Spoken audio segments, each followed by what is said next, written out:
Hello everyone and welcome back to my Bold and Beautiful 29 YouTube channel. I hope you guys are having a wonderful day. Before we start, please hit the subscribe button and give this video a thumbs up.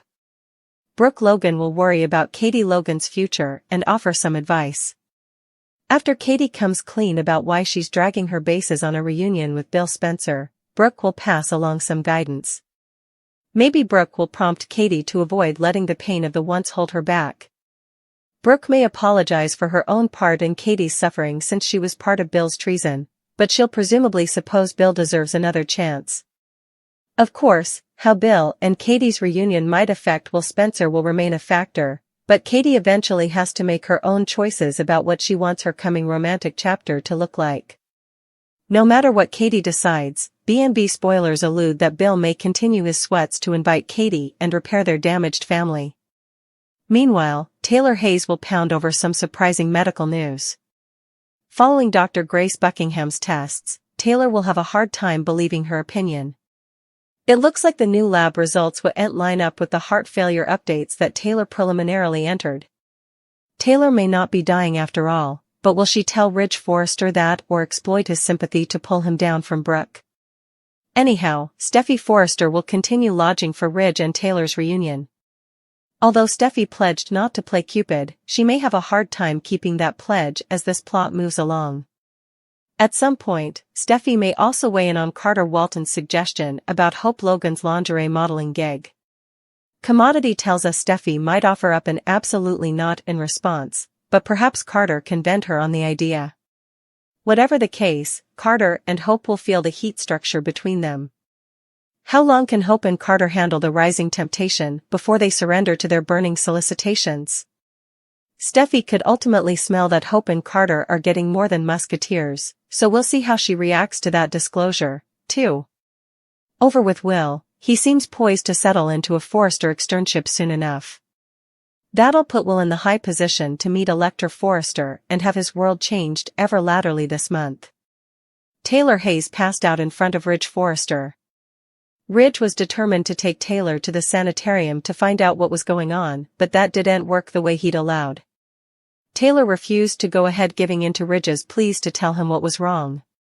Eventually, Taylor admitted that a croaker in Europe told her she was dying. Will Taylor eventually get an alternate opinion?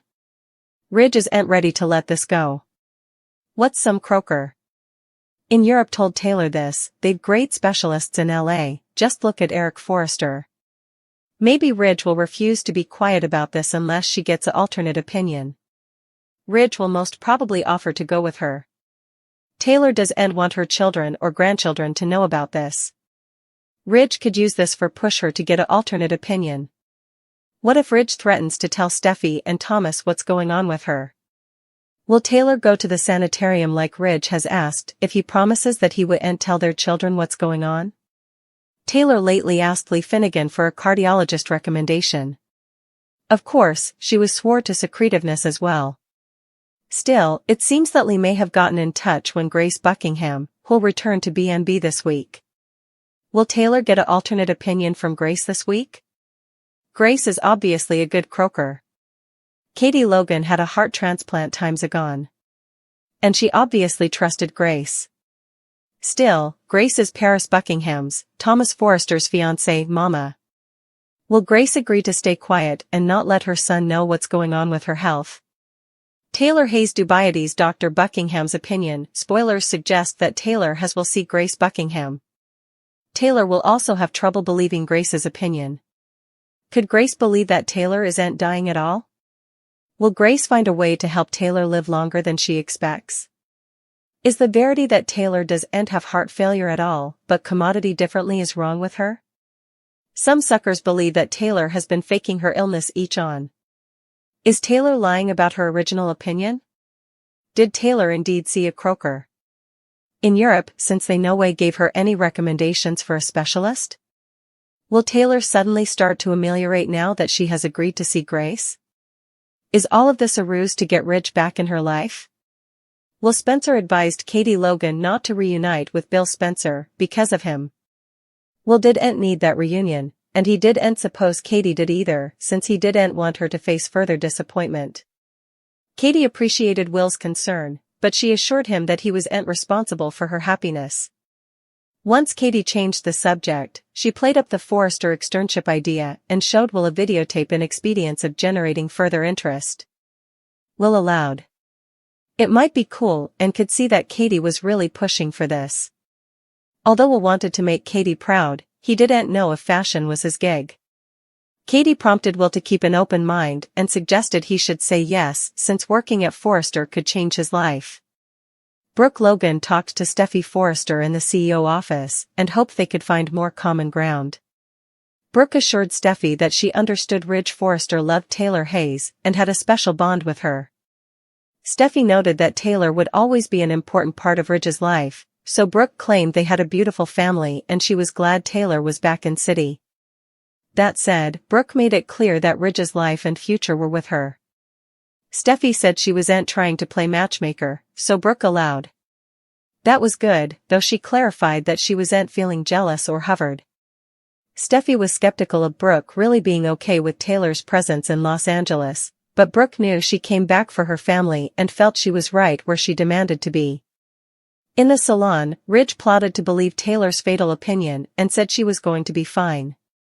Taylor argued that her condition was progressing and that it was only going to get worse, so she didn't have long to live.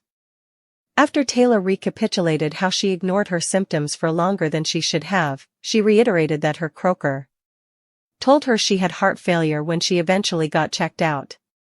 Ridge felt that Steffi and Thomas Forrester demanded to know since they'd want to be there for Taylor, but she didn't want to burden them with similar delicate news. Although Ridge didn't like the idea of keeping Taylor's condition a secret, he agreed that he would. Still, Ridge was spooked over Taylor not seeing a cardiologist yet. Taylor mentioned getting a list of cardiologist names from Lee Finnegan, but she maintained that she was sick and that she wasn't going to get any better. Now Taylor just wanted to live her life and enjoy this time with her family. Ridge acted like he'd to make opinions for Taylor if she wasn't going to make the right bones. After Ridge rubbed his face in frustration and came emotional, he reflected on Eric Forrester's analogous drive for secretiveness when he was ill. Ridge pledged not to tell Steffi if Taylor did the right thing and took some meetings at the sanitarium so she could get some treatment. Ridge said Taylor's family demanded her and that he demanded her, too. As Ridge pulled Taylor into a clinch, he reflected on how important she was to him and refused to lose her. Taylor and Ridge growing indeed closer as this plot progresses, so stay tuned to see if a romantic reunion is brewing. Taylor will face some surprises once she visits Dr. Grace Buckingham, so we'll bring you updates on all the curveballs. Ridge Forrester prayed Taylor Hayes to get an alternate opinion. Plus, Katie Logan urges Will Spencer to intern at Forrester Creations. Meanwhile, Steffi Forrester Finnegan continues claiming she's not playing Cupid with her parents. Taylor continues explaining to Ridge that she has heart failure. Taylor tells Ridge she's dying. Ridge is in unbelief. An emotional Taylor wishes she were as strong and healthy as he allowed. Ridge wishes Taylor had told him ahead. While Taylor seems to accept her death judgment, Ridge keeps saying she'll be fixed.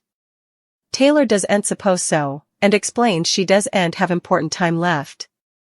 Taylor says that she originally dismissed her symptoms as stress. When she eventually did see a croaker, she was given an opinion of heart failure. That's when Taylor came back to LA. Ridge agrees home is where Taylor needs to be right now. Taylor wants Ridge to keep quiet. Taylor begs Ridge not to tell anyone. Ridge suggests they meet with a specialist. Taylor thinks it's meaningless. Taylor knows the wisdom and accepts her fate. Ridge calls Taylor a bearish. Taylor reasons she's being realistic. Ridge still wants her to talk to further croakers. Ridge promises to be there for Taylor. Still, also Ridge will do it for her, if Taylor can't make the right decision. Ridge reminds Taylor that Eric Forrester pulled an analogous trick. Ridge eventually agrees he wouldn't say anything, but only if she gets treatment. Taylor agrees and throws her arms around Ridge. Steffi and Brook Logan talk about the bedroom line. Brook adds that they both love Ridge. Brook wants to try to find more common ground. Steffi chimes in that Taylor will always be a part of Ridge's life. Brook doesn't deny Ridge's love for Taylor and their family. Still, Brook reminds Steffi that Ridge is now with her. Steffi claims she's not playing matchmaker. Why does she keep saying that's so important? It's starting to make me suppose she is. Back to the plot, Brook says they need to accept effects as they are. Steffi claims she's all for acceptance and wants Brook to accept how important Ridge cares about Taylor. Brook tells Steffi that she wants her family to be happy. Steffi finds it veritably delicate to believe. Brook says she's not upset about Taylor snooping with her relationship at all. Katie and Will are talking about the transfer. Will is upset when Katie hints she might reunite with Bill Spencer. Katie explains she's drawn to the idea of reuniting the family. Will says he doesn't need that, and neither does she. Will says Bill will always love Katie, but can't follow through. Will pleads with Katie not to reunite with Bill. Katie says that her happiness is her responsibility.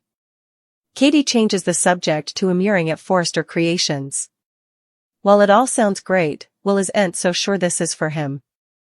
Katie wants her son to keep an open mind as it could change his life ever.